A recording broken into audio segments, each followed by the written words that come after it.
Ladies and gentlemen, welcome to a brand new episode of ESSR and Friends. It is episode 2 of our brand new show as part of our back catalogue. My name is David Haughney, standing in for Stephen Wilson today, and we are joined today by Mark O'Brien from Bodyslam.net. Mark, how are you?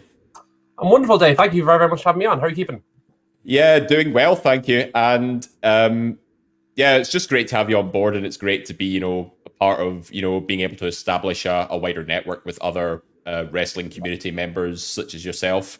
The initial episode with Stephen you can catch on our back catalogue, so make sure to follow that. We'll do plugs somewhere throughout. But Mark, you're the guest today, obviously. So I want to start off with the question that a lot of us here at Eat, Sleep, Suplex Retweet tend to ask our guests. It's why is it that you love wrestling, and what made you get into the wrestling community as a whole?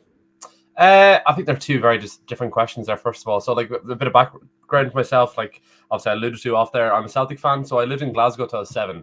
My mum's side was Scottish. I remember vividly being at a friend's birthday party. It was at a Laser Quest party in Glasgow, and in the background there was an image. There was a television show, WWF at the time, and my parents were quite strict. Like, I wasn't allowed to watch wrestling or any of that kind of going on. It was just Celtic and nothing else.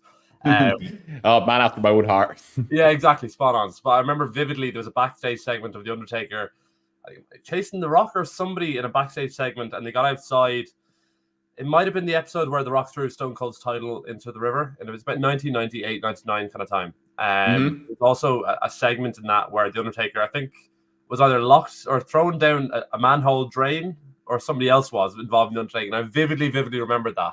And then following that, later on, I moved to Ireland a couple of years later. Again, it was something I wasn't allowed to watch wrestling, but you go to school, like a 7-year-old kid at the height of WWF, kind of attitude era time. Everybody else was coming in on a Monday morning talking about watching SmackDown and Sky One on a Saturday morning. And I would have to kind of sneakily watch 5 minutes here or there when my parents weren't in the room. And I think it got to a stage, I actually vividly remember the episode where I was allowed to watch wrestling. It was just like one Saturday morning, so my parents were like, "Grand, just do what you want. Like, stop you at this stage." So it was an episode of SmackDown leading up to SummerSlam 2000. It was The Rock versus Kurt Angle main eventing that show. The Rock was coming out in his black and black trunks. We had the red The Rock riding and the red Brahma Bull at the back.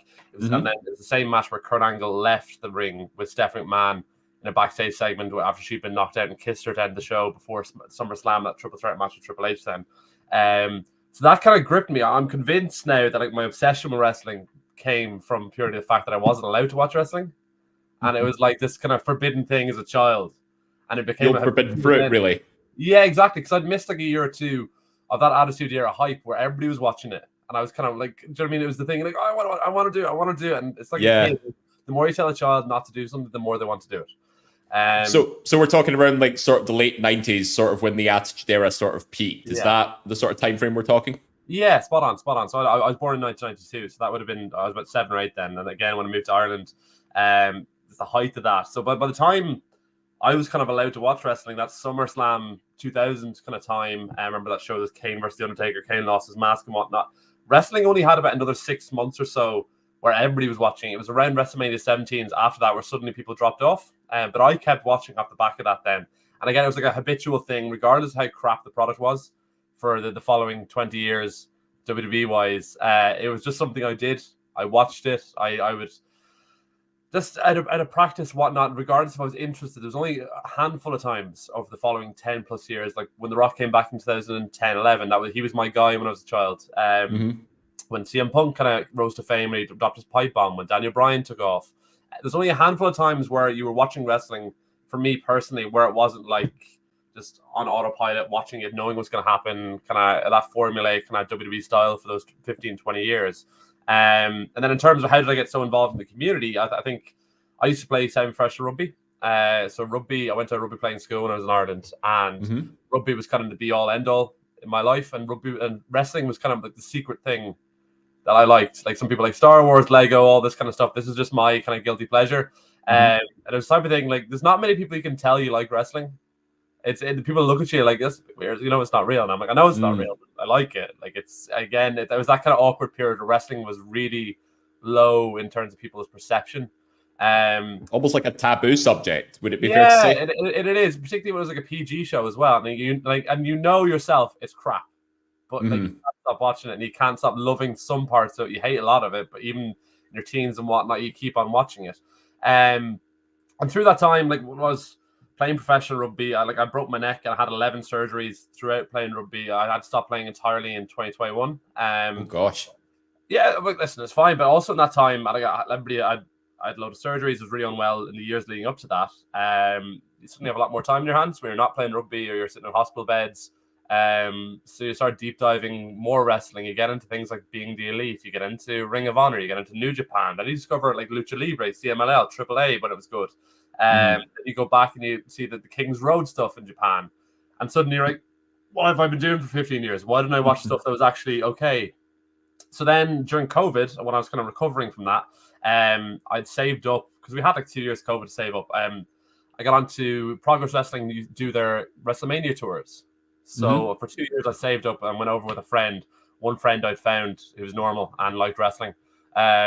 Convinced him to come with me to Dallas to WrestleMania 38, and like went over like on a kind of a junket as much as anything. But it was when I was over there, and like you run into these people. You go to WrestleCon, you go to various different shows, and you run into people like the What Culture lads, and you realize there's a lot of really normal people in the space as well. And you kind of you inquire about like what they're doing, be it writing, interviewing, and whatnot. Like how do I get into that? Because I my own background professionally. I work in finance, but I work in consulting. I work in various different areas. Coach rugby at a high level as well. So I always consider myself kind of relatively capable. And given the fact that I couldn't play rugby anymore, I was looking for kind of side projects and hobbies. WrestleMania 38 weekend, the day after Cody debuted, there's really nice UK. There's a couple of UK media people out there. I won't say who they are, but one of them stuck me into the press junket the following morning after Cody made his debut at WrestleMania 38 night one.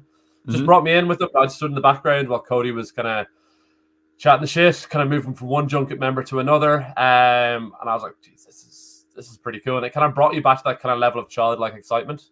Yeah. Then the more people, you meet a lot of people in the space as well, particularly in the States, I found, who weren't that, this might sound terrible, but they weren't that bright.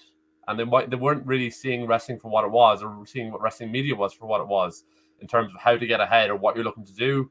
Like you'd be reading a lot of content or watching a lot of content, and like you find like that's crap. Like I could do something a bit better than that, and you kind of back yourself to try something different, and you start networking. Like I got speaking with a few people when I was out there in WrestleMania weekend, Cassidy Haynes from Bodyslam, Mike Johnson from PWI, Raj Giri from Wrestling Inc. So like I started working with Bodyslam, Wrestling Inc. and all these different sites.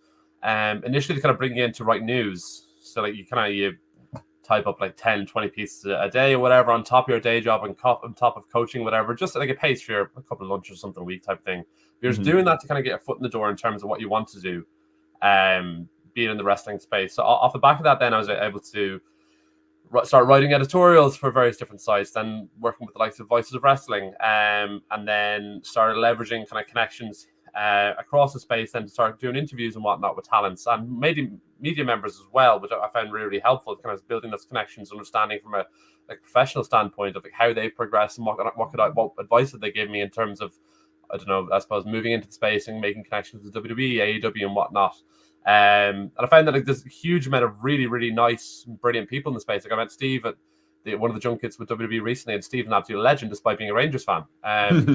So like there's a huge amount of really, really nice people in the space, which kind of often gets overlooked because if you spend too much time on Twitter, you think everybody's awful. But then you actually, when you meet people in person, particularly guys who actually work in media and not just nameless, faceless bots, people are brilliant. There's a lot of people who, like ourselves, wouldn't necessarily have had too many different outlets to discuss wrestling growing up or in their 20s or whatnot. And it's always been this kind of habitual routine or pattern that you've kind of done. I watch wrestling on a Monday night, I watch wrestling on a Friday, Saturday, whatever it is.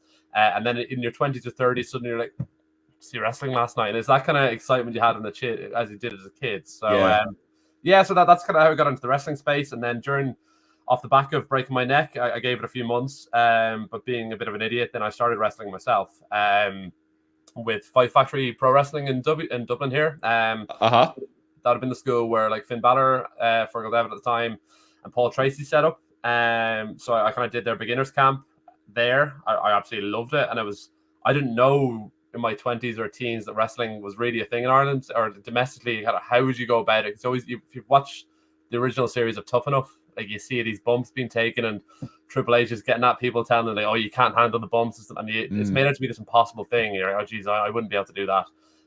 But then you go to these schools, and again, you realize a lot of really nice people, really helpful people go out of their way to give you the shirt off their back to kind of get you up to speed and help you learn basics and whatnot.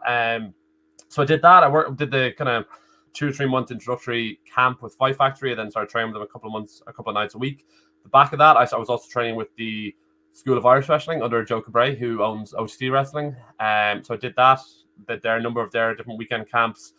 Absolutely loved it. But off the back of already breaking my neck, having 11 surgeries from various different rugby injuries and concussions, I started, and again, coupled with a day job, coupled with coaching rugby, coupled with your own family life and whatnot.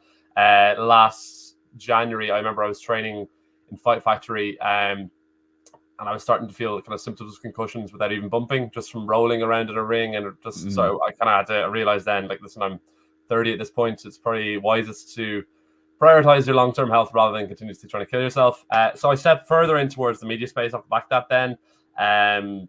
Really kind of double down on attending junkets that you might have been previously not been able to attend previously, be able to work and whatnot, or prioritizing trying to move into the ring space. So I attended the WWE junket over in Leon. You got to do some pretty cool things, the likes of Austin Theory, Grayson Waller. I got to take the piss out of Kevin Owens in French, which was kind of enjoyable. So that, yeah, you meet from then even at those weekends, you kind of meeting more people from different backgrounds, particularly kind of within Europe, which was amazing. And again, made a huge amount of connections. Alex McCarthy and the likes. So it was really, really cool. And then met Steve over in Glasgow. I got to return home to a degree, and it's funny, as soon as I started speaking to a Scottish person, my accent changes slightly. I was again speaking with Piper Niven and Drew McIntyre with a half Glaswegian accent and half kind of, I don't know, giving condolences to the fact they're Rangers fans and whatnot. So yeah, I think we've sort of ripped the piss out of how Drew McIntyre's accent has changed over time, because I still remember when he debuted for WWE in 2007, around that time when he first started. It was a properly thick Ayrshire accent, but then over time it just sort of gradually devolved into sort of weird Scottish-American hybrid. Is that the case when it comes to your sort of Scottish-Irish heritage as well? No, it's like as soon as I land, my Ryanair Aer Lingus plane lands at Glasgow Airport, it's like, hello, how are you? So it's just, I know I speak to my family, so I'll be coming over to Glasgow every like 3 or 4 times a year. Well, I'm not, obviously, thankfully, don't have an American accent, but I come over to visit family and use it as an excuse to go to Celtic games and whatnot. But like to go to a major 2-day event at the Hydro, whereas like somebody who'd followed ICW and it's kind of peaking its pomp and the kind of Fear and Loathing events, and getting to interview Alba Fire, Isla Dawn, and kind of chat to them about their experiences previously at the WWE press junket afterwards. It was really, really cool. Yeah, it was amazing to kind of, that's as close to a big WWE home event as I'm going to ever attend, really. I doubt there's going to be one in Dublin. Like, there's not the same kind of connection I have, be it Wales or England or anywhere around Europe, but that is Glasgow will and always kind of, because you lived there during the 90s, remember 98 World Cup, Glasgow is always going to be home for me permanently, yeah. Yeah. And you mentioned before you were talking about, working with Progress Wrestling as well as doing the articles for Bodyslam.net. Over in Ireland, you've also got an association with the Irish wrestling scene as well. Is there any sort of company or promotion in particular that you really, really enjoyed the most out of all of them? Or has it been sort of very similar amongst all? Yeah, I think that we kind of, there's one promotion, obviously it's the biggest one in Ireland, OTT Wrestling, and it's phrased in the tagline is "Welcome to Europe's premier wrestling promotion." And the way it's structured and the way it's kind of each of these shows are done, it's hard to argue with that. Like every 3 or 4 times a year, a minimum, they'll be running a show over a weekend where there's 2,500 people in the National Stadium in Dublin, which is the National Boxing Stadium, they call it. It's in the Dublin 8. We're having a show this coming weekend, the OTT 10th anniversary show. And the main event is Finn Balor and JD McDonough versus the Social Elite. So like OTT is on a level now where they're getting to co-promote shows alongside WWE. They're getting to bring back JD McDonough, the former OTT inaugural champion Jordan Devlin, getting to bring back Finn Balor, who's done cameos in person and on screen for OTT previously due to his connections with Joe Cabray, Joe Cabray used to be a WWE NXT talent and trainer as well. Obviously, the likes of Paddy Morrow, Paul Tracy, Session Moth Martinez, Sean Max Guinness. There's a huge amount of incredibly talented people involved in the space. but yeah, it's going to be incredibly exciting to have that kind of landmark event. Like, it is, OTT is very much seen as, in my eyes, it is Europe's premier wrestling promotion. And if you ever attended a show or watch a show online, you can see it's structured very differently to, you'll find like a Progress or an ICW or a Rev Pro show. Rev Pro can almost mirror the kind of format you find of a New Japan show, where every match is building and building and building to getting continuously longer.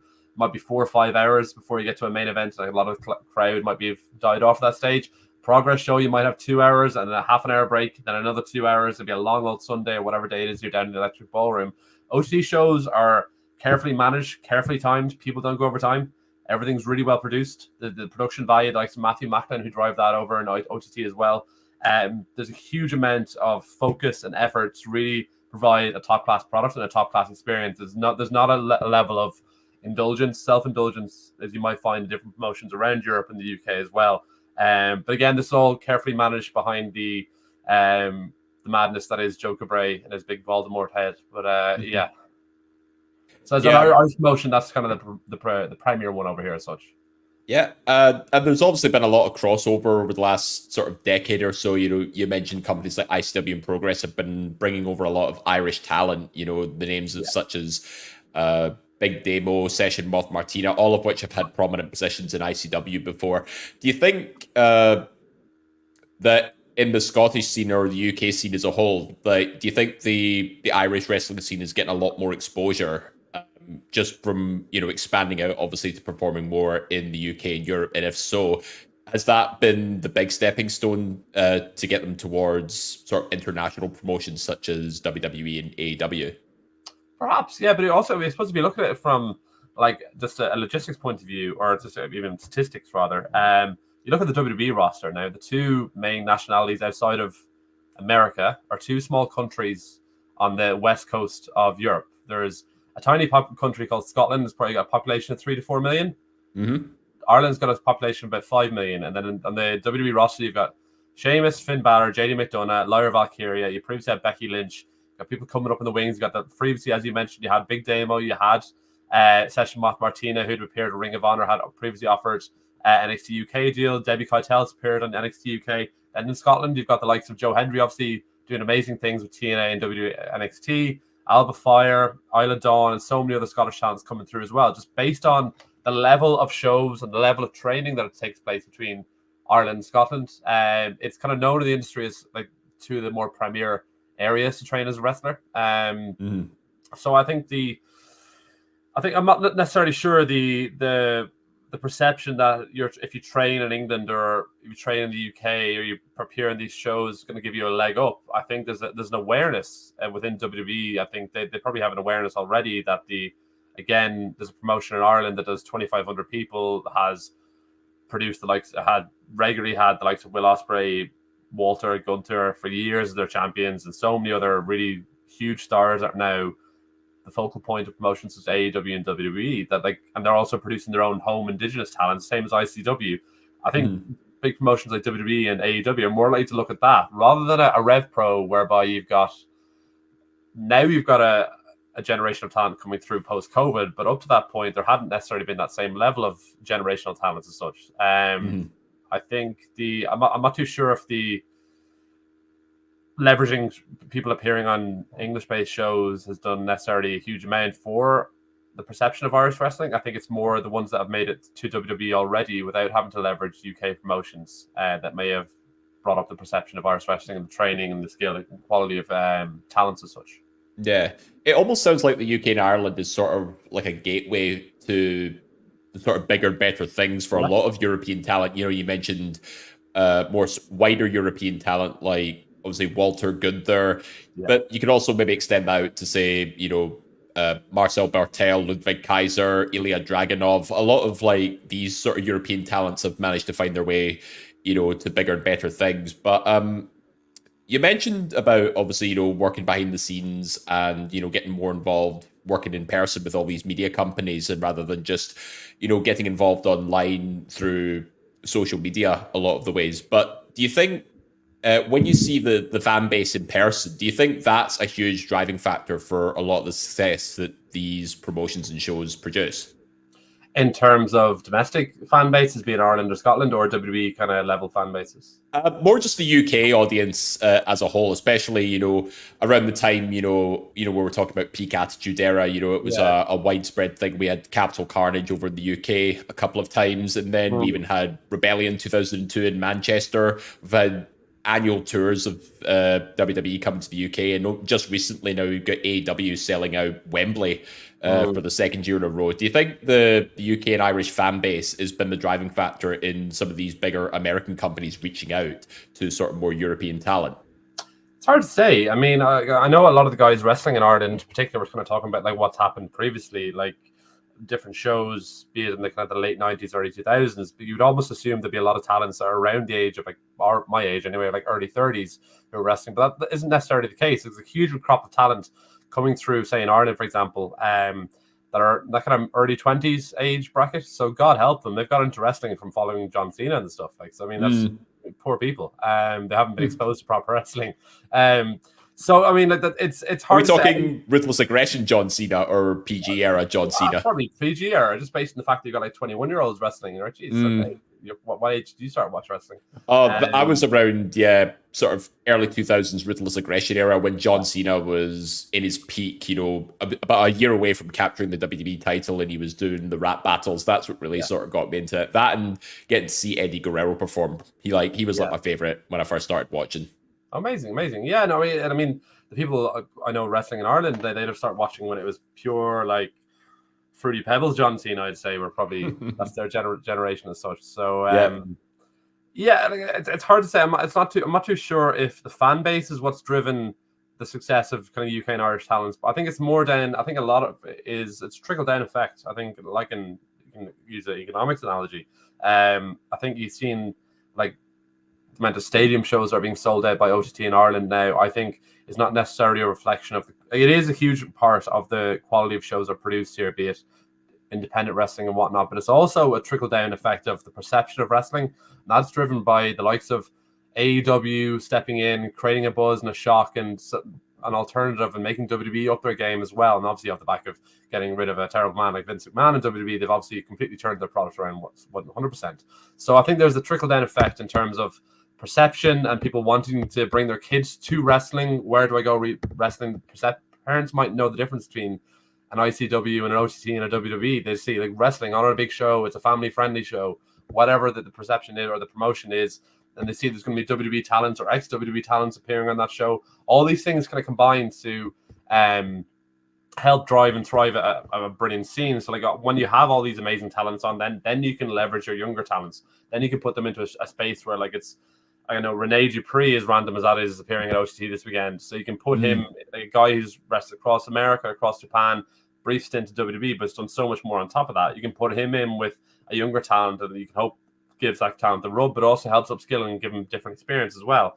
But you talked about like being seen as kind of one of the premier places to Scotland and UK and Ireland in terms of training and developing wrestlers. And the School of Irish Wrestling, like Irish people are almost in the minority in terms of the amount of, there's like 4 or 5 at least talents that have traveled from Italy who've uprooted themselves. Amazing talents like Renzo Rose, the Sem, Bittersweet Josh, Ilya Zarkov, and a few others, and there's guys from all across Europe and the continent and beyond that have invested themselves that this is what I want to do for the rest of my life. Now you're coming to one of the most expensive places in Europe, in Dublin, Ireland, where there's a housing crisis, a rental crisis. It's extortionately more expensive than 90% of Europe, and certainly the UK as well.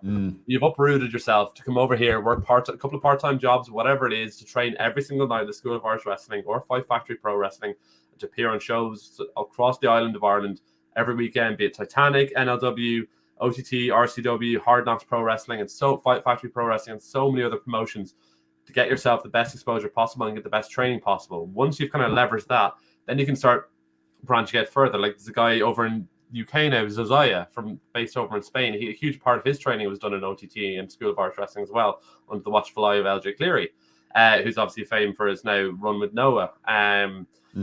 So there's a huge amount of, I suppose, among talents that it's been seen as kind of proving grounds or places to upskill yourself. Like I don't know if it's the same now, like the Asylum over with ICW, that used to be perceived as an incredible place to train and learn. Like probably not the same since like post speaking out and whatnot, but like there's places like Discovery Wrestling over in Edinburgh, which got a really good perception as well. So there's a lot of huge, amazing things going on like in Ireland and across the UK, and it's attracting people who want to do this, who are like they're happy to give up a number of years of their life to chase a dream, which is really inspiring. And also, like I chased a dream rugby wise that I only in hindsight, once you stop playing, you realize I should have chased my actual dream. What I wanted to do was wrestling and being involved in wrestling. Because when I actually did it, I really enjoyed it and I thought I was pretty good at it. But I mean, it's really inspiring to see these people who've kind of uprooted and sacrificed everything to come over and give it a go and thrive as well.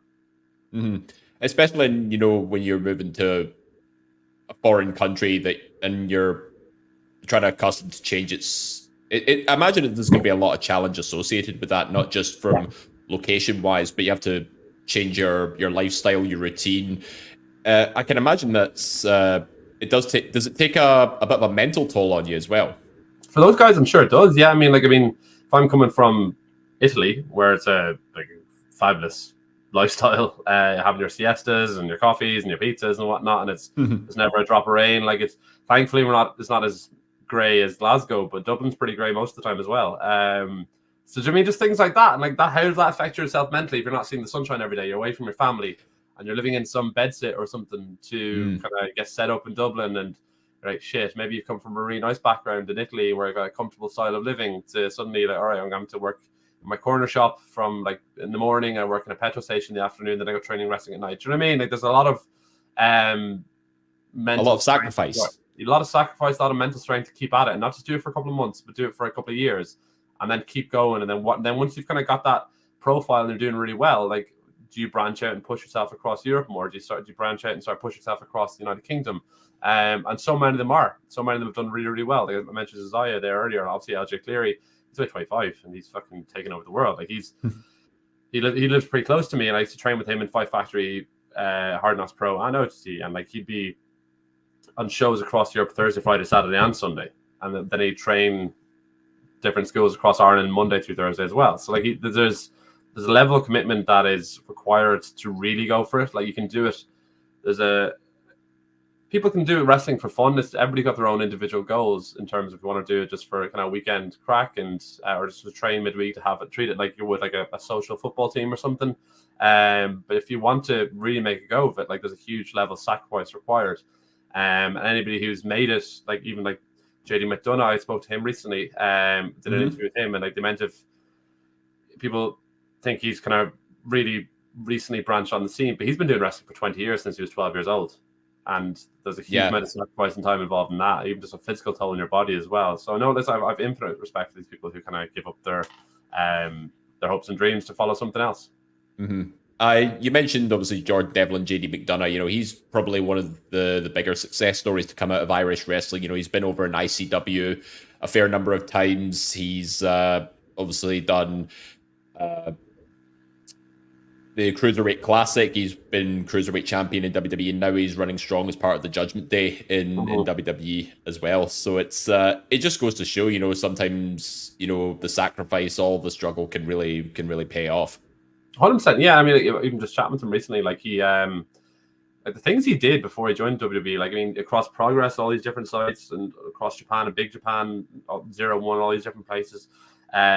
Like if you want to look at a good match, look at OTT on demand, watch Jordan Devlin versus Walter. Like it was one of the best matches I've ever seen. There's a number of different matches like that across these stadium shows in Ireland for OTT, and again, there's like 10-15 years of work that got into that for that point for Jordan as well. So yeah, it's a huge success story, and like even just chatting to him, his biggest exciting thing that excites him the most is the fact that now you've got like 4 to 5 Irish wrestlers featuring on Monday Night Raw every single episode, and he's a WWE tag team champion with the guy who trained him from the same small town outside of Dublin called Bray, County Wicklow, where Fight Factory used to be and was originated. Like that's insane to be the tag team champions with him as well. His biggest thing when chatting to him was like he's so excited for the next wave of guys coming through. Like what's going to happen for them? What opportunities are they going to get? Be it a Scotty Davis, a Jay, a Sammy D, a Be Cool. Like these are guys like Be Cool fought John Moxley recently. Sammy D's fought everybody and their mother from WWE and AEW. Like there's a huge, and these guys are used to selling out 2,000 to 3,000 shows every month. So yeah, like it's amazing what good people can do in terms of leading people on for the next generation as well. So yeah. Yeah. Recently, earlier this year, in the last couple of years, I had a chance to read Drew McIntyre and Becky Lynch's audiobooks, respectively. I don't know if you've had a chance to read them or listen to them as of yet. Yeah, I read Becky's one. It's really, really good. Yeah. Was there any sort of anything from that book that you took away that you thought, oh, I can resonate with, growing up with an Irish background and, just getting into the scene? Was there any names or certain events that rang any bells? Yeah, I mean, like, I didn't read Drew McIntyre's one because I had no interest in learning about Ali McCoist in his childhood and all that kind of stuff. I lived in Glasgow in the 90s. The Rangers were doing 9 in a row. I had enough of that then. So, yeah, I suppose, like with Becky Lynch's one, I think the thing that kind of stands out is kind of level of imposter syndrome, right? Just in terms of Rebecca Knox trained for years, had a huge profile within independent wrestling, which is very niche in itself, with like across America or Europe or whatnot. And she was working in New York in a bar at one point and thought she was a nobody, thought she was completely forgotten, thought she hadn't made a splash whatsoever. And then some guys come up to her like, oh my God, you're Rebecca Knox, while she's serving drinks in New York, but nobody else who works with her realizes that. So like those type of things where you think you're a nobody or you think you haven't done anything, but you really have, or you kind of really doubt yourself. Like I did an MBA in a university here in Ireland last year.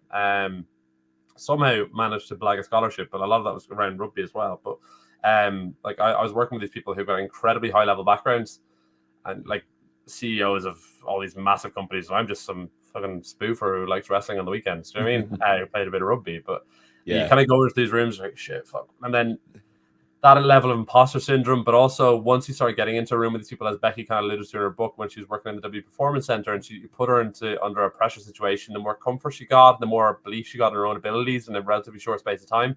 And that kind of resonated hugely with me, that kind of level of stress, anxiety, imposter syndrome is quite normal, even for high performing athletes. Again, like when I was playing rugby, I was playing with a lot of guys who play for Ireland now and teams across England. And again, you'd be training or playing against them, like, shit, how have I got here? So that's perfectly normal. That was kind of a big thing that stood out for me in terms of resonating with me. Like there's a lot of really nice anecdotes about Becky and her family and her children, and kind of that kind of life is amazing as well. It was really well written. Like an Irish upbringing is probably very, very similar to a West of Scotland upbringing, to be honest. So it wouldn't be anything that's over. Like, obviously, you recognize names and areas and whatnot, but it'd probably be the same as reading Drew McIntyre's book. And if you want to talk about like France '98 and fucking John Collins scoring a goal and all this kind of stuff, yeah. No, I particularly enjoyed the part where he was let go from WWE the first time around in 2014, and then he made his grand return to ICW and later formed the Black Label. I think that was probably one of the biggest turning points for British wrestling as a whole, for ICW in particular. And I think when Drew started to sort of work his way up the ladder yet again, I think, would you say that really put a mark on the map for Scottish wrestling as a whole? Yeah, I mean, I was watching ICW at that time. I didn't really care about Drew McIntyre. Like a lot of fans did. They kind of got extra eyes and whatnot. Drew Galloway, and he come and doing this thing with Grado and Jack Jester and all that Black Label, whatever. But like, I mean, I vividly remember a lot of the things that dragged me into ICW that time was around Joe Hendry. Like I'm Drew, dabba and all that kind of stuff. Those video packages, when your things go viral, that grabs your attention. When you're watching these shows from the garage, and then they're doing stuff with the SEC, then they're doing stuff with the Hydro, and it was amazing. And then the amount of money that I've met Mark Dallas and socialized him a few times. Like he's mad as a bag of cats, but like the amount of money that was being done up for those shows where he's bringing in Kurt Angle, Rey Mysterio, Finn Balor's appearing, the amount of outlay to go to rent these arenas and it paying off. It was amazing to see. Like that rise of Scottish wrestling really captured what was kind of bubbling under the surface independent wrestling wise. And a lot of it was to do with like how fed up people were with WWE. Like with WWE, when they do UK shows, like it might be in Scotland or whatever, or Dublin, and they'll bring them, or you can see they put on absolute shit on the shows, right? And they'd be like, but look how fortunate you are to see your WWE superstars in person. And you're like, yeah, that's fucking crap. Like, and you're making me pay like 500 quid for a ticket where I can go down £10 down the road and watch Joe Hendry take the piss out of something, or do a really good segment with Lionheart or something. Do you know what I mean? There's all these different things that were bubbling under the surface at the time, and like ICW selling 9,000 to 10,000 tickets. That was largely unheralded outside of Europe. Like they kind of made a big song and dance about like All In and kind of Cody Rhodes doing that. But then you look across the road and you're like, well, ICW have already done that. And then Progress did a show in Wembley. And there's all these other things going on that I think Cody Rhodes and the Young Bucks with All In and whatnot were able to piggyback on and say, like, well, if it's being done over there obviously is an appetite. It's a calculated risk and a calculated bet. So yeah, I think I loved Scottish wrestling, particularly at that time. Like, obviously, it's a shame it's kind of faded away now, but like anything in wrestling, things are cyclical. Yeah, it's obviously had its boom period sort of in the late 2010s a little bit, and I think that's transitioned worldwide in a lot of ways. We're getting more exposure with the WWE coming over doing these big shows, such as we had Clash at the Castle Scotland in Glasgow recently. There was the previous Clash at the Castle in Cardiff in 2022. So it definitely has its advantages, having special appearances from those stars that have made their name in WWE. There were in some cases, you had folk who started out in these smaller promotions in Scotland and Ireland, but then once they'd made a name in America, it actually elevated their profile to a new level when they came back and did special appearances, or I think the demise of NXT UK was probably one of the bigger turning points, which, it increased the level of stardom that some of these Scottish and Irish talents had before they were able to, before what they had before they got signed to NXT UK. What was your opinion of the NXT UK product as a whole? Well, yeah, I think it was pretty transparent in the sense of like WWE was seeing the success of independent wrestling in the United Kingdom and wanted to like, well, hold on, we're a monopoly. We can't allow other people to have success. That's transparently. And then you see the world of sport started getting wind with ITV, and then they started picking up a couple people on big contracts, and then WWE was like, no, we're doing the UK Championship in Blackpool. No, we're doing our NXT takeover. No, but we're actually WWE. We'll do it right. Did World of Sport bring in like SoCal Val and Wade Barrett at one point when they relaunched on ITV? Yeah, I mean like, I mean that wasn't anybody's fault. That Steve Linsky and whatever the guy is at World of Sport, it just wasn't a great product. It was very much they tried to replicate almost like ITV Gladiators. Like I remember watching. That's exactly what I was thinking about. It looked too family friendly. Yeah, like you're watching the Wolfman and whatnot from the 90s, and like you'll go on my first whistle. R.I.P. Rest his soul, John Anderson. Yeah, like that's kind of what it was like. But even off tangent, then Gladiators, like there was a relaunch of Gladiators in Sky One in the 2000s, and Nick Aldis was on that, and he was a guy called the Big O. And I was at WrestleCon a couple of years ago. I had about 20 pints in me, like with my friends, and like I was wearing a Celtic jersey, as you do, because I'm not wearing a wrestling t-shirt. But going up to him, I was like, is this the Big O? And he's like, okay, like you're not American. I'm like, yes, thankfully I'm not American. Yeah, so I was chatting to him about the Big O and Oblivion and whatnot, and his debut with TNA as Magnus and those WWE or those TNA house shows across the UK back in the 2000s as well. But what was your original question? Sorry, Dave, I went off for a little ramble there. No, I was just gonna say, what was your opinion of NXT UK as a whole? Yeah, it was good. It was a worthwhile exercise in terms of like keeping people working during a pandemic.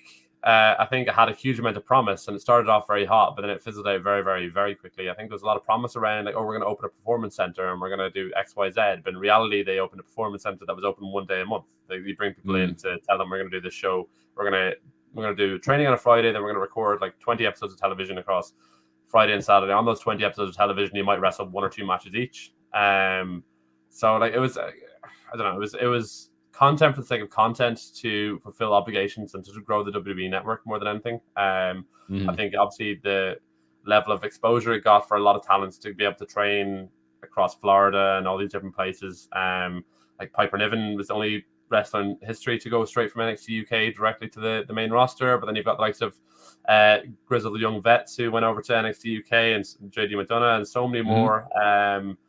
Like how they were using NXT UK is debatable. How they're using NXT and WWE, that's entirely subjective. But I mean, giving people the jobs in an incredibly insecure artistic space where it is choreographed,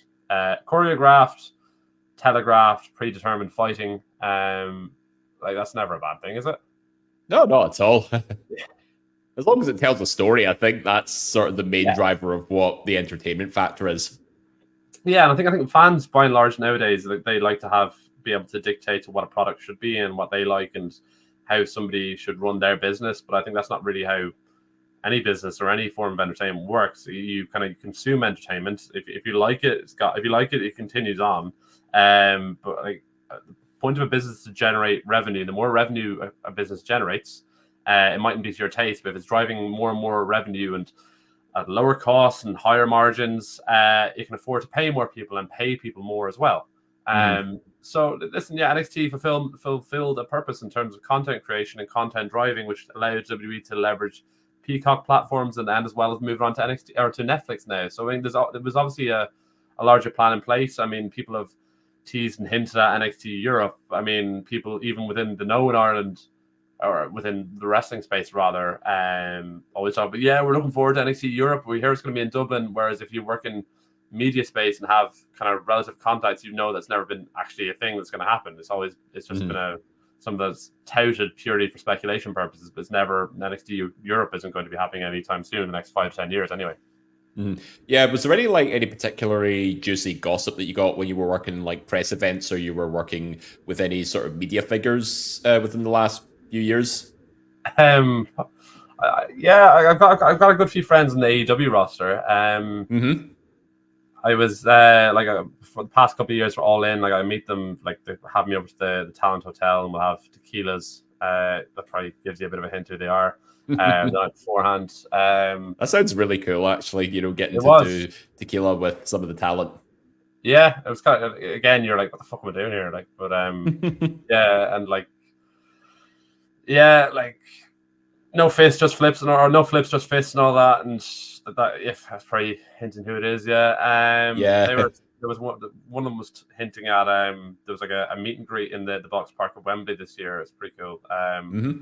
That somebody who was main eventing All In was having a strop over something that happened at television in Cardiff or something to do with his contract, and didn't turn up for his meet and greet. And no, these people had to do like an extra hour of meet and greets as a result. It was something like I'm amazed it's something that never came out. So yeah, I'm not naming names obviously, but were you at the Box Park event in Wembley for the first All In show? Because some of us from the team were already there, and let's just say it wasn't that well received from our perspective, at least. Like, what was your thoughts on it? I went the morning of All In 2023. I went there. It's grand. Like I was staying in the Hilton, beside Wembley anyway, and that was through work that I got to stay there, without knowing that it was going to be the Talent Hotel. So it kind of worked out for me on that front. But no, the Box Park is supposed to be brilliant. I was supposed to be at this year's one, but I was in bed, hungover. Oh no. Yeah, so I've got friends living in London, like probably the same as yourself in Glasgow. Like it's half the world live in London, so you kind of go when you're over there. My best friend just had an engagement party, so that kind of night got away from me, and I was supposed to be in Box Park at say 11 a.m. and next thing you know, it's 3 p.m. I'm waking up. So I went and met the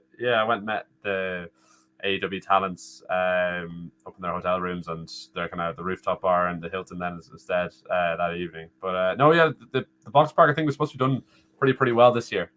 So I think AEW All In 2023 was very much kind of hot-shotted last minute. Like we've got 3 months to plan everything, execute everything that goes around it, not just run a stadium show, but all the promotion and side activities and partnerships with different outlets and whatnot. This year was significantly better on that front in terms of how everything logistically was done, even with having to cater for Taylor Swift and whatnot. And I think next year, given the kind of run into All In, we've got the Owen Hart tournament and stuff, and the planning around Forbidden Door, and they have All In Texas. I think next year, storyline wise and structure wise, everything will be just a bit calmer and a lot less hot-shotted. So I think you'll probably find more activation events like for Forbidden Door next year. They'll have more UK-based activation events. That'll be a better run again. Yeah, obviously when you do it the first time, you're going to work out logistics a lot better for future years. And I think maybe that's why the Wembley show was a bit more well-received this time around. And it enables them to learn from past mistakes at the same time. But I get that you're quite a big follower of AEW as well. And obviously it's just reached its 5-year anniversary as of late. And this was at a time it launched when you said it earlier, like WWE was in the shithouse at that point with the PG era at its peak. And, you just said it was like watching really repetitive, almost too kid-friendly TV at that point. Yeah. Like, when you heard the launch of AEW in 2019, like, did that pique your interest in wrestling Yeah, again for rather yeah. than from what we were being stuck with? Even before that, when you kind of all in New Japan, Kenny Omega versus Chris Jericho, and there's loads of different like New Japan events that are based around the kind of BT storylines. The Ring of Honor were really hot at the time. They were building towards Madison Square Garden. Obviously, it didn't happen with BTE, but it was still Madison Square Garden show. But yeah, the AEW launch, it was just like AEW.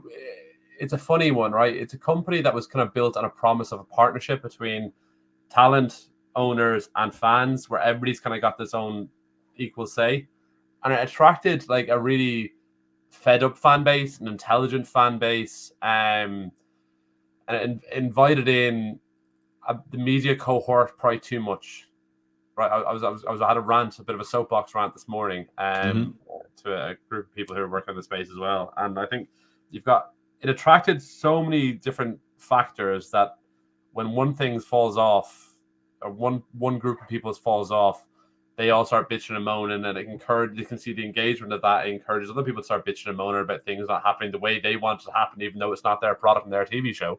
And it also gave an avenue for people to make more money by having disingenuous takes and whatnot around AEW. So if you look at like in the media space, you've got obviously you've got Eric Bischoff, Alfred Kanua, JD from New York, and all these different people who physically earn money by slashing AEW on a weekly basis. That's how they pay their bills. That's fair enough. Like you're a commentator, like Eric Bischoff is nearly 70, but he's having to work in a mortgage center. He's been bankrupt 4 or 5 times. Like he's 1 minute he's slating CM Punk in AEW, then the next minute when CM Punk signs for WWE, he's also pushing in CM Punk merchandise on his podcast. So there's a lot of disingenuous means around there. Then you've got media people there's a certain cohort of media people who want to be, if they're brought to a show, they demand to be front row, they need to be getting special treatment. I want to interview all the talent. If I don't have it, I'm going to go on Twitter and I'm going to piss and moan. I've flown here, I deserve this, that, and the other. You don't deserve anything, and wrestling's not real. It's not real. Nothing you do in wrestling is of consequence. Wrestling isn't important. Wrestling is an enjoyable outlet for people to escape. Wrestling media is not important. We do it for fun, you and I, but in terms, people then will go on in this media cohort, will go online and say if something's good or not. They'll say what they want. They want somebody gone without taking into account people in the crowd might be enjoying it. Casual viewers at home might be enjoying somebody. Just for example, a lot of people get on their high horse about Chris Jericho. Like I was at the Cardiff AEW show. I don't really have any issue with Chris Jericho. He might necessarily be for me, but fucking people were loving singing along, doing the hi Chris, like wave along, and then the stuff with Big Bill and all that. There's so like, not everybody is a super nerd. Wrestling media people phrase themselves as journalists. The type of people who think they're cool because they can tell you who a backstage producer was for a segment. Yeah, the people who want to, it becomes that sense of tribalism a little bit, between fan base. You've got those people that I think just want to enjoy the product for what it is, and try not to get too much into the politics or the creative control sort of mindset a little bit. But there's still folk out there, who often tend to sort of push the envelope a little bit when it comes to rumors or trying to make themselves make people making names for themselves for the wrong reasons. Have you ever seen, is there been any points, or how frequently do you see that from a media perspective? People just kind of just spoiling things for the sake of spoiling to make themselves appear bigger. Yeah, something along those lines, yeah. Constantly. I mean, like, look at Fightful Select. Like, I don't care if they're watching this, but let me look at Fightful Select. Like, that's purely done to spoil wrestling for people and to make a living off it. And like, it's not like people say it's helping the wrestling space in terms of awareness and whatnot, but I think it's bollocks. I think wrestling is good when you don't know what's happening. When you don't know what's happening, you don't know what to expect is going to happen, be it a surprise or whatnot. I mean, if you want to give me an update on somebody's contract, fair enough, but people that actually spoil wrestling in terms of debuts and angles and what to expect and somebody's returning and all that kind of stuff, that's crap. And I think you're sad if you do that. I think this because there's people out there who want to enjoy wrestling, and people get into wrestling, then they might go down the rabbit hole of Twitter and stuff, and suddenly they find like, oh, this is world of spoilers, but then before they know it, they become a bit jaded, they might be a bit apathetic to a product purely because of people espousing their views and trying to dictate what a show should be and deciding to ruin spoilers for people on a professional basis. And I think Mhm. that the same people who will be on Twitter arguing with their shadow, but won't say boo to a goose to somebody in person. Yeah, and I think that sort of translated a little bit between not just media outlets, but I think fans between rival companies as well. Because I think there's been a lot of WWE back and versus AEW back and forth over the last couple of years, particularly when it's at a time where we're talking 2021, where it was the Black Wednesday, the whole bunch of talent ended up getting released, and it definitely painted WWE in a very negative light. And basically anything that WWE did from a negative perspective, there always seemed to be that group of fans that would say like, "Oh, you're not a real fan. You should be watching AEW. This is where all the real wrestling happens and stuff." It's I've got a freak, right? Yeah. There's a freak who watches. I'm in a few different Discord groups with him actually as well. He's an absolute freak from Dublin. Like, I was doing this kind of stuff, posting about AEW, posting kind of pro AEW stuff, but my banner was me with my friend standing outside WrestleMania 38 on my Twitter account, and he started like abusing me for days on end. The fact that how dare I talk about AEW when I've got a WWE banner? You can't like them both. This is a guy who's got a job, a professional career in Dublin. I blocked him. He then went on to find my personal Instagram, found my personal LinkedIn, and started messaging people from my family and my friends off that and stuff. I'm like, who am I? I'm just some guy who like writes editorials and just does a couple of podcasts and interviews for a laugh. Mm-hmm. Do you know what I mean? But like, it's not real. Do you know what I mean? I'm not doing this for any like overarching goal. It's a bit of fun. Yeah, it's just like any other fan base. You know, like Game of Thrones had a huge fan base and stuff. You've got British soap operas, which have a huge fan base. But at the end of the day, it's still all just scripted entertainment. People want to talk about it because everybody enjoys it. It's not like, people that watch EastEnders, they have a go at folk who watch Coronation Street or Emmerdale or anything like that. And it should be the same case here. We're all wrestling fans at the end of the day. Why can't we just, have civil discussion about it? But then I say that out loud, and it's almost like a pipe dream at this point to have a civil discussion between fans who have embraced the tribalism. But it's not even tribalism. It's like this morality preaching, and like espousing like views of how the world should be run, and like suggesting somebody is or inferring somebody is like racist or transphobic. But you know what I mean? Like making up things in their head based on something that they've inferred through a tweet or somebody's writing or something, where it couldn't be further from the truth. And people in Twitter, it's an echo chamber, and people run with things for ages. And I've seen people who are decent people get slandered and labeled something that it just couldn't be further from the truth, just because one person suggested it in a tweet and nobody ever kind of argued against it. Like there was, this one thing recently that did my head in was, do you remember there's a story about MJF and Britt Baker getting into an argument backstage at Dynamite? Yes, I remember that. I think didn't Britt Baker end up getting the short end of the stick of it? Yeah, but I mean, regardless of that, like there's a part of it that said like at some point, like after their altercation, MJF punched a wall. But like, okay, so like say hypothetically, say your girlfriend gets abused by somebody, you stand up for her and you're pissed off about it and you punch a wall. What's the big deal about that? There's a famous wrestling writer in the space who was tweeting at the time, like, and we're gonna do nothing about MJF breaking walls in the women's locker room. Like from like whatever story had like embellished it so much and had run away with a little theory in their head to espouse it as a fact that somebody was going into a woman's locker room, smashing the place up.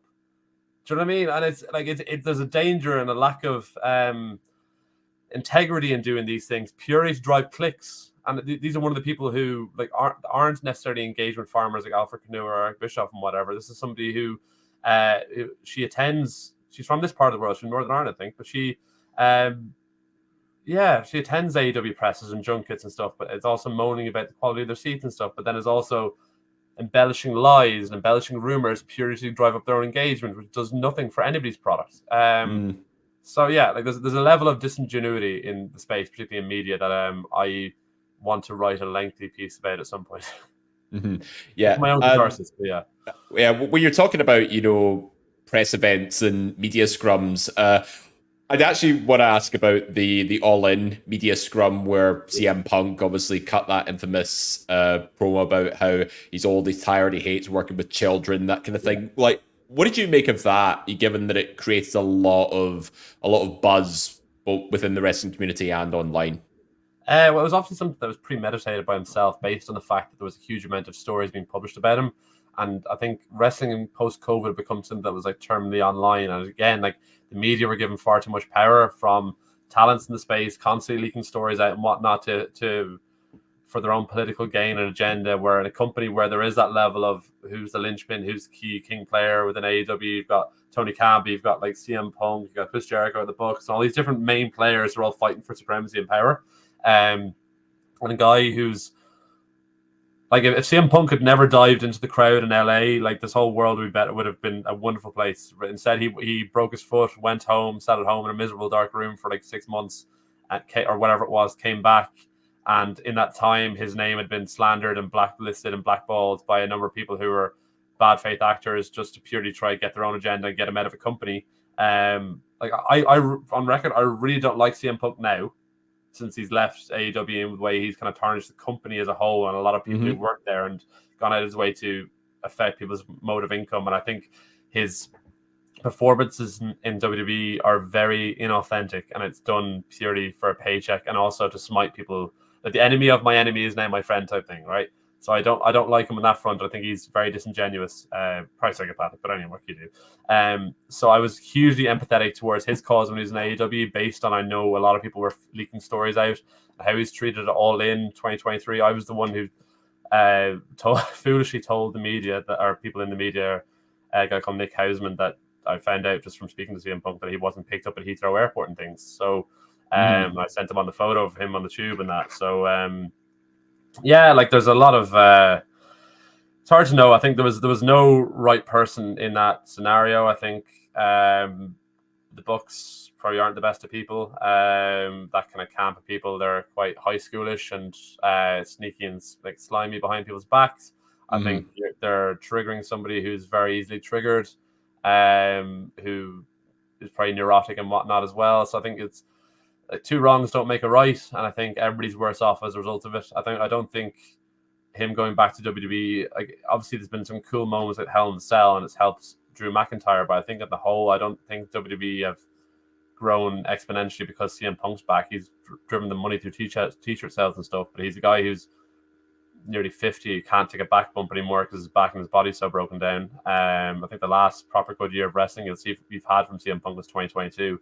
I think 2023, when he was doing his collision matches, he looked like somebody who was in a lot of pain chronically. So I think he's probably got worse with time off and going back to WWE as well. So that's why you see stuff where there's a lot of stuff around wristbands and gimmicks and Hell in a Cell and weapons and stuff to kind of distract from his actual ability to bump and roll and move within the ring. So yeah, look, I think that the CM Punk thing was just sad as a whole. And I think that Cody leaving AEW changed the perception of AEW overnight. Like, eclipsed the Stone Cold Steve Austin news that came out the same day. That plus the CM Punk saga over the next like 6 months up to All Out 2022, then from All Out 2022 to All In 2023, where it was kind of like I was like in a state of denial, like, no, I love CM Punk, like, no, I want everything, I want all my toys to get along and everybody to be friends, and I want to watch my wrestling and I want to escape, which obviously isn't living in the real world.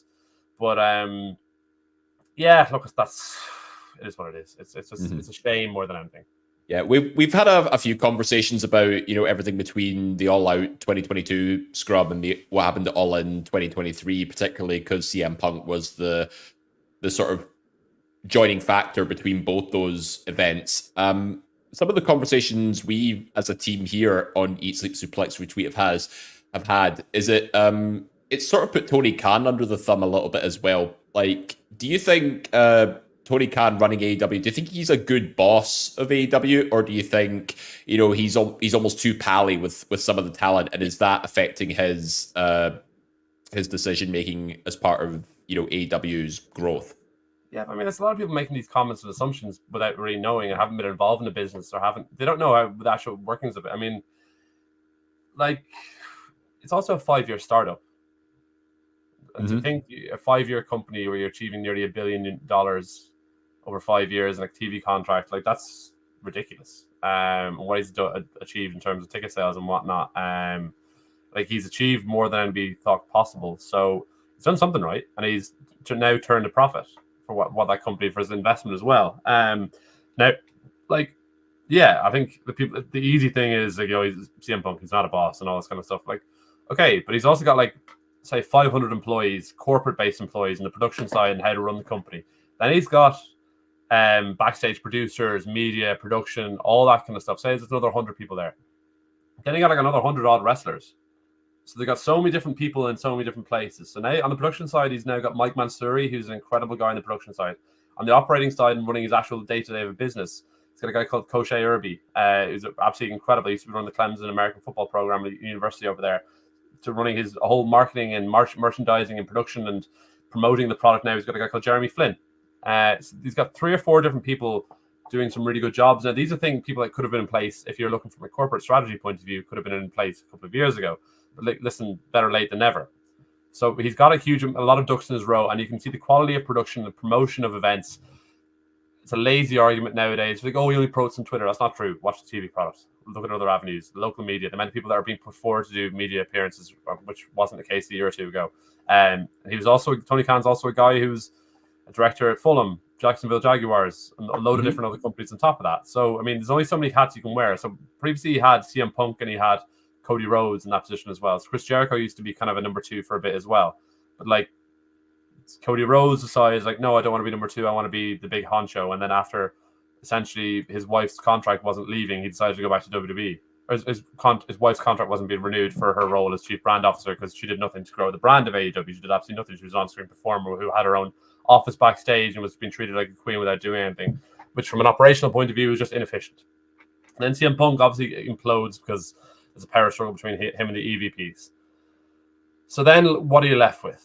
So you've got a big black hole and a big void of a lot of talents who refuse to lose to people, refuse to do jobs. The likes of, you've got a Miro who's getting paid millions a year. You've got the likes of Ricky Starks, whose contract's there for a couple more years, but he's openly telling people he's going to WWE. Got Keith Lee, who announces the day of a big pay-per-view that he's not willing to lose to Swerve Strickland, that he's injured. Loads of different things. So there's a lot of different machinations involved. Like, again, to your question of, is he a boss? Like, he needs more people underneath him on the wrestling side of things, and he probably had that previously, but with the amount of moving parts, people coming and going in a dramatic fashion. Like, I know Mark Henry's kind of touted himself like, oh, I could have been that boss, but like, could you? Like, as Arn Anderson probably touted himself as being that boss, well, why weren't you? Like, what have you done to try be in that position? What was your actual role? What did you do to kind of try help out in the company on that side, rather than aside from appearing on Busted Open on a weekly basis to kind of trash the company you're actually being paid by? Or Arn Anderson, but same with you going on your podcast, the Four Horsemen podcast with Arn Anderson. What were you doing to promote AEW aside from going on your podcast and stating the company? So, like, who does he get in to be his number 2 then? Like, QT Marshall's back now in helm in terms of creative capacity, but who's going to be there to kind of tighten things up and make sure things run smoothly and people do as they're told? I don't know, like, but who do you get in for that? So that's another question as well. So, I mean, Tony Khan can't do everything. You got Christopher Daniels, though, who's like, I think he's head of talent relations at the minute. Is he still in that position? Well, technically, yeah, but like, is he though? So I don't know. Like, what does he have to do?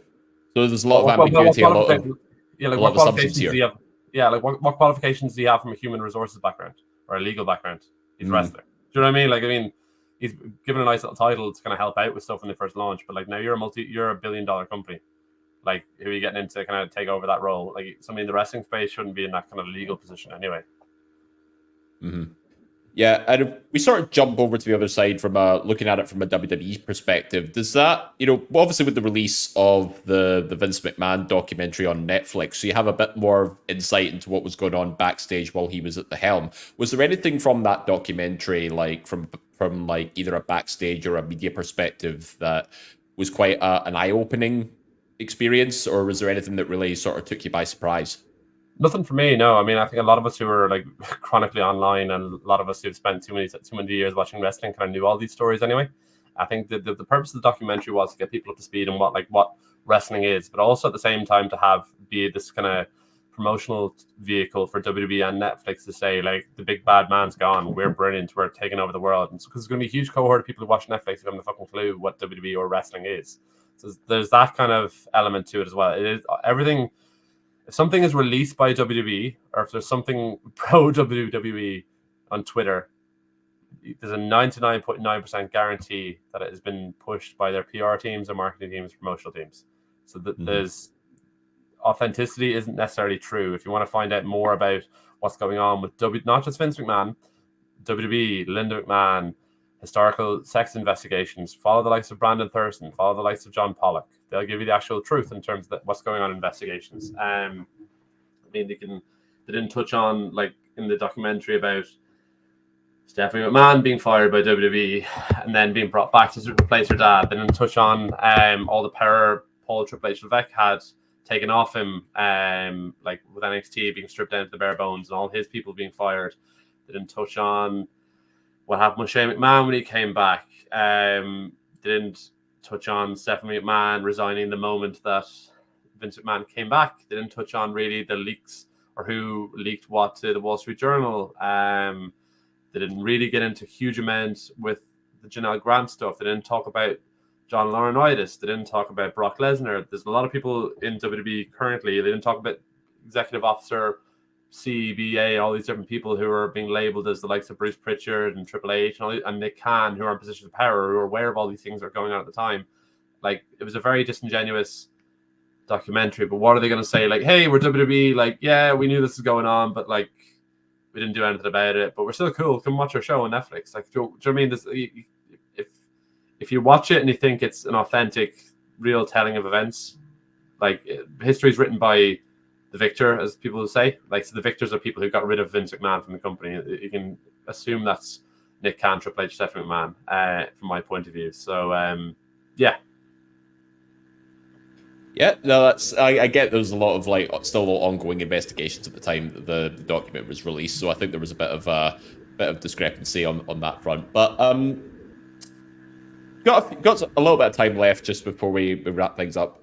So I just wanted to get your thoughts on, we're sort of like at the halfway point throughout the year. We're 6 months or so following WrestleMania, and we're sort of halfway through en route to WrestleMania Las Vegas. But obviously AEW's had some good events in the past sort of few months, like with AEW Wrestle Dream recently and stuff. Daniel Bryan, Bryan Danielson's no longer going to be performing full time. It's where do you see wrestling going within the next sort of 6 months, particularly as a more of an AEW person? So from an AEW perspective, I think they've taken a long-term approach in terms of what they're doing now. I think because they've now got the monkey in the back in terms of their television deal. They're now going to be structuring their products with a long-term format a bit more, and I think that's why they've been drip feeding this Jon Moxley stuff ever since All Out, where he came back, or kind of before All Out, where he returned. Slowly built that moment where over like 3 or 4 weeks where he had that moment with Bryan Danielson, then slowly kind of built that piece with Darby Allin, then slowly versus Bryan Danielson at Wrestle Dream. I think you're going to see more and more younger talents. He says it himself in his promos, like there's so many different talents who've done nothing or haven't been pushed or utilized properly over 5 years because people with bigger profiles haven't been willing to job to them or been held them down and whatnot. And he's already doing that. He's already bringing the likes of, you've got a Darby Allin who stepped up, an Orange Cassidy, a Daniel Garcia, a Private Party. You've seen the likes of Top Flight interacting with him. You've seen randomers like fucking the Dark Order interacting with him as well. Like, saw that big angle last night with Chuck Taylor on AEW as well. I think what you're gonna see over the next 6 months or so is a real elevation of a big wrestling's best when you've got a big baddie. And you've got a big baddie, and then you're slowly building up a myriad of different baby faces you can kind of work towards kind of facing them. I think you're going to see Jon Moxley over the next couple of months beating Orange Cassidy, Mark Briscoe. You're going to see them running through Top Flight, Private Party, Daniel Garcia. Loads of these kind of guys are waiting to be on the cusp of something great, and they're going to be slowly building these up in profile.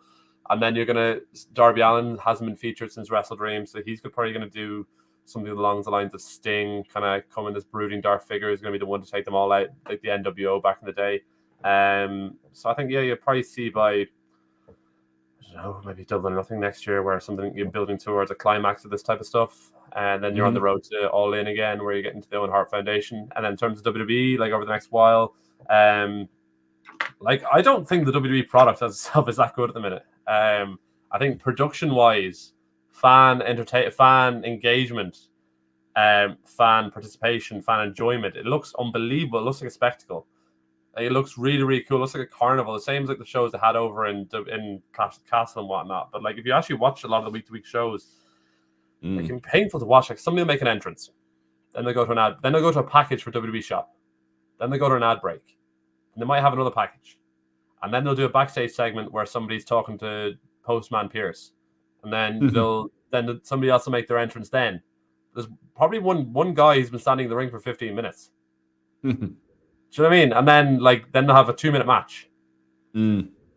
Like every so often, you've got really cool stuff. Like I love the guy Lee Fitting, or who's the new executive producer for WWE. Hate the executive producer signature at the end of the shows now. It's so cringy. With Paul Levesque and Lee Fitting. But anyway, I love the way he shoots things, and the production value is completely changed. It's a different perspective. It's not wrestling. It's not like formulaic. This is the way it's done for the sake of doing it. Like even like the entrances where it's one camera shot. Somebody arrives in the arena, the same camera follows them the whole way to the ring, or something like Jey Uso, the same camera encounters him backstage and follows him down the whole way to the ring. That one singular camera shot, and like you're living that experience through the eyes of the wrestler, and everything that goes around it without like chopping and changing and camera cuts is WWE's kind of famed for years. I think you saw WrestleMania 41 tickets went on sale in a VIP sale yesterday. Floor seats, not even ringside seats, so you could be like 100 feet away from the ring, were costing over $20,000. Yeah, I think front row seats went as much as 15,000 as last I checked, but obviously Ticketmaster has got that dynamic pricing system in place, so if demand is there, they can increase the price however they please. Ringside will probably be like 50,000. I mean, they'll keep on increasing. I think, but I don't think these things are sustainable. I think that now they've announced like we've got like a 2-night SummerSlam. Okay, we've got a 3-night. How much is going to set them back? Yeah, it's going to be MetLife next year, isn't it? Yeah, I think it might be this year, but Jesus. Yeah, SummerSlam's been this year. Yeah, Minneapolis, like 2 nights in MetLife, 2 nights in Minneapolis. Like you're banking on people staying with you and being willing to pay all this extortionate amount of money. Like at a certain point, if Cody's done a story, like they've now moved on to doing the Fast and the Furious kind of angle with like Cody. Did you see the thing where in the Georgia Tech Stadium, Cody and Roman Reigns? That was like something straight out of Fast and the Furious, the way it was shot and stuff. Like, like that's glitz and glamour without a lot of substance. And like again, without a lot of substance, people mightn't be there for the ride the whole time.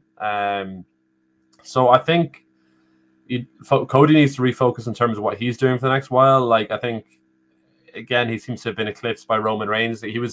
He came out as the champion before Roman Reigns did at the last pay-per-view, which I thought was kind of telling. That shows like he's actually second in command to Roman Reigns in terms of the pecking order, despite being the champion. Roman Reigns is obviously on his part-time contract, so he's not there every week. The Rock comes back. He's incredibly exciting, but like again, when he goes, there's a drop-off. And I think creatively, if you look at WWE, like there's some things that really, really annoy me. Even just like racial collectivization. Like I think you can see a lot of. There's one point it was like fucking Pete Dunne and Tyler Bate versus Pretty Deadly week after week. Why? We'll put the 4 English guys together, or we're gonna put the Scottish people together, or we're gonna put the Mexican people together, or the black people together. Particularly on SmackDown for a while, it was dreadful. It was lazy, and then you look at NXT, right? If you're female talent, if you're not doing something that's overtly sexual, you're spooky. There's nothing in between. It's spooky or sexy. There's no creative thought got into any of that kind of stuff.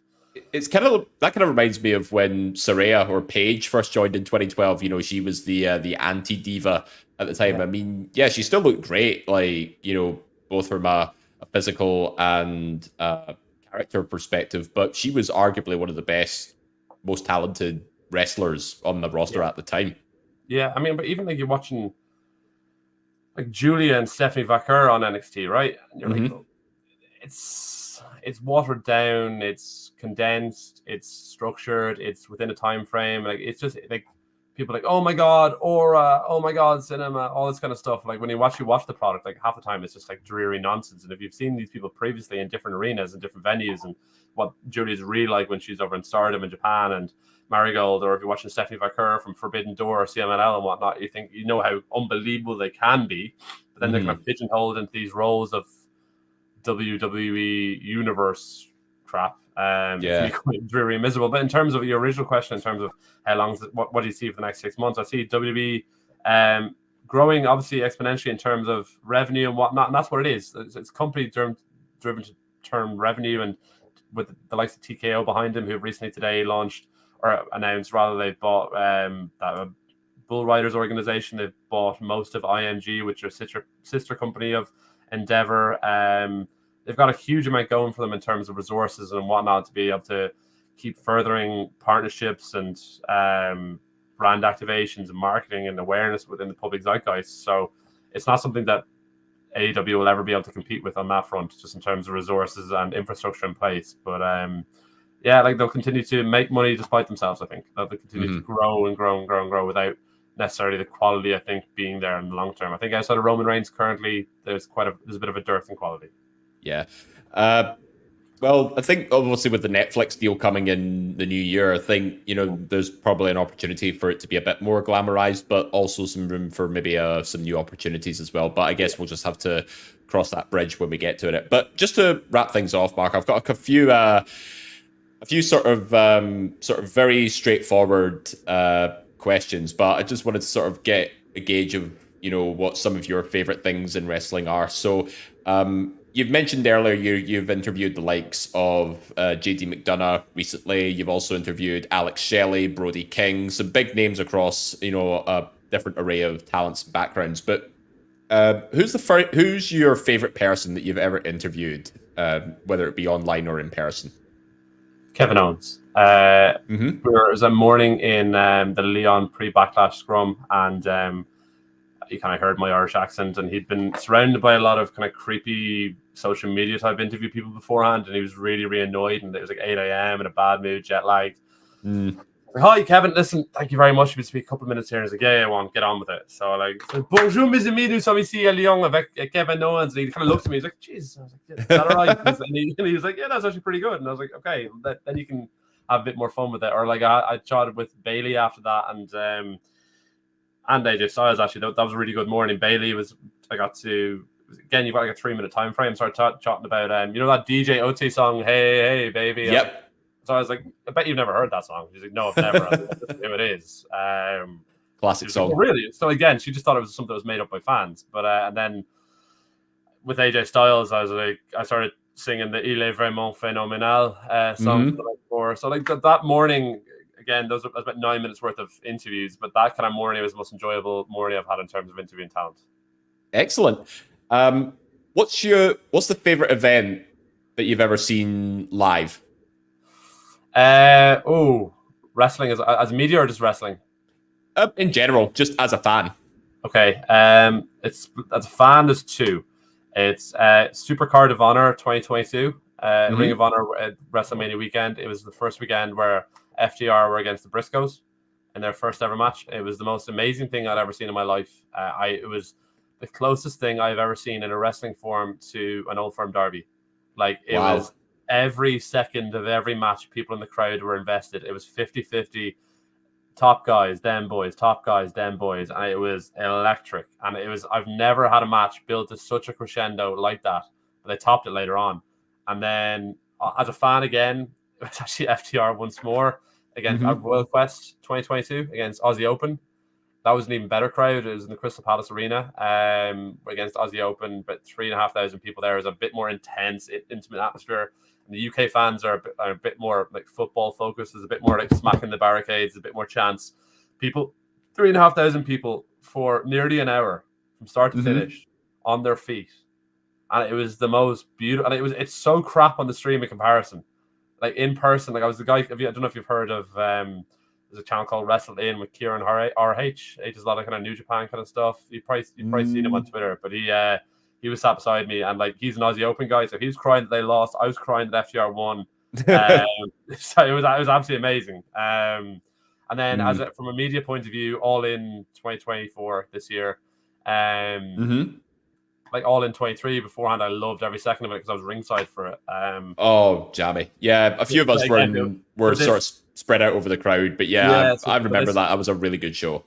Yeah, so it was 23. I was ringside for it, and it was like the eye of the storm. And it was just, what is the center circle of Wembley? But this year I was kind of in the press box for media. There's also like you've got Nigel McGuinness coming back, who I wrestled under Nigel McGuinness for a few different weeks in the UK back in 2022. I've wrestled under Zack Sabre Jr. made his debut. I've wrestled under him for a couple of seminars. Then Bryan Danielson doing the final countdown with 55,000 people.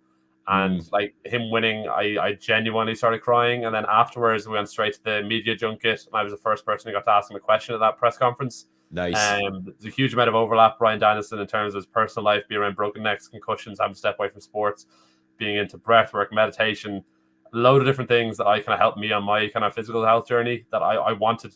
He's my dream interview still. I just want to sit him down. I don't even want to talk about wrestling. I just want to talk about like weird stuff like that. And like conspiracy theories. So get to talk about bears. Bears, yes. Like, can you escape a bear hug? He barely escaped and all that kind of stuff. Yeah. So fingers crossed you do get the chance to maybe have a word with them at some point. But yeah, that should be really good. All right, and one last one before we go. Your favorite wrestler of all time? Right. I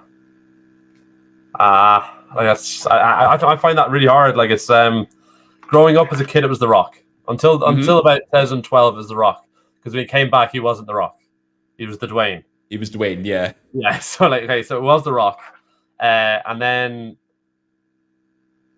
probably a mixture of Bryan Danielson and Daniel Bryan. Like, I think there was two different people, but then as an act, people I'm brilliant friends with now and mean the absolute world to me as people and what they've done for me individually, personally, outside of wrestling. I'd probably, above everybody, I'd put FTR.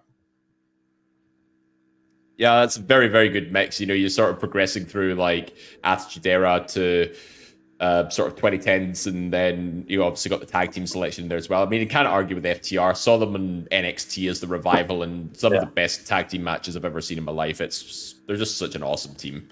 Yeah. But yeah, I guess that's all I can say is thank you, Mark, for taking the time to sit down and chat with us here on ESSR and Friends. It's been great having you on board. Just to thank share. you very much. Yeah, absolutely, no problem. Is there anything you'd like to plug before we sign off? Yeah, sort of quickly, with OTT, I've got their 10th anniversary show this weekend. I've got an interview that's live now with JD McDonough ahead of their tag team match as the Judgment Day versus the Social Elite, and the OTT 10th anniversary show from the National Stadium in Dublin. We've got our OTT 2 preview shows going live in Irish Wrestling Entertainment this weekend. We've got our Belfast and Wexford show preview that's going live tonight on Irish Wrestling Entertainment, and tomorrow the Dublin preview show. We'll be diving more into the Judgment Day. But more than anything, I want to say thank you to you, Dave, and I want to thank Steve as well from the ESSR guys for reaching out to me. You're absolute legends. And hail, hail. Hail, hail, couldn't have said it better yet. For those of who are regular listeners of ESSR, thank you for tuning in. If you want to catch more of our back catalogue, you can follow us on Spotify, iTunes, Anchor, and any good Android podcasting sites. You can catch our debut episode with ESSR and Friends, which Stephen hosted. We've got Saturday Draft Live coming out every Saturday, where you can take part in the ESSR Fantasy League draft. Mark, are you aware of the ESSR draft, or is this all news to you? This is news to me, but I'm incredibly intrigued now. Well, you'll have the opportunity to take part in our Listeners League next season. So we finish after every Big Four WWE pay-per-view. If you want to get in touch, reach out to myself, reach out to Stevie, or reach out to anybody in the team, and we'll be more than happy to have you take part. It's just for a bit of fun, a bit of bragging rights, and you get to assemble your own, basically, wrestling fantasy team to score you some points. That'd be amazing. That's actually a really, really good idea. I used to work with a crowd called PW Musings, where I would rate people on AEW Dynamite every Wednesday on a football kind of score of 1 to 10. So that kind of realistic sporting overlap really appeals to me. So well done. It's a brilliant idea. Yeah. All right. Well, get in touch. We'll be happy to have you on board for next season for that one. Be sure to follow us on social media as well. Facebook, Twitter, and Instagram @Suplex Retweet. Get involved with our community page. Get involved with all the discussions we have. Let us know what you think of ESSR and Friends. And if there's any questions you have for any upcoming guests, get involved, reach out, and you might feature them in a future episode. But all that remains to say is, Mark, once again, thank you for joining us. And I've been David Haughney. This has been ESSR and Friends, and we will see you next time.